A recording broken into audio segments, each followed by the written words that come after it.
Here's a quick example on how it would break down tax-wise if you're trying to make the determination, do I want to reinvest back into my company or do I want to take the earnings?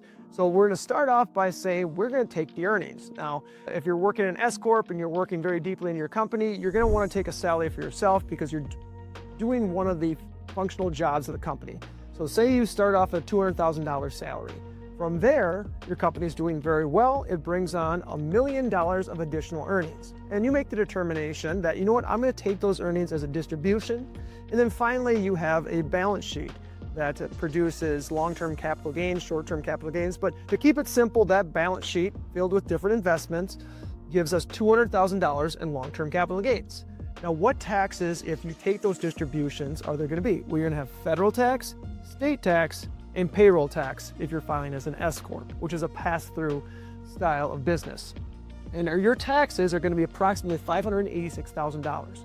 I don't want to get too much into the very details of where it's all going. Just know that federal, state, payroll, federal includes capital gains and investment tax along with W-2 or any type of earnings, this type of tax. But it is pretty substantial. Obviously, of that $1.4 million, a lot of it is going to taxes. Now, let's take the other side where we're going to invest everything we have, almost we can, back into the company.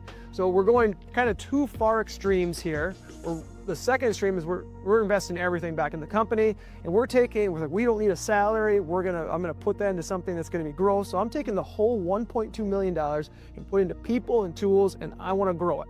Now, in that case, you still maybe are you have your investment account that would produce $200,000, and then you'd still have to pay the long-term capital gain there. But the federal and state tax on that $200,000 in the long-term capital gain, it's only going to be about $24,000.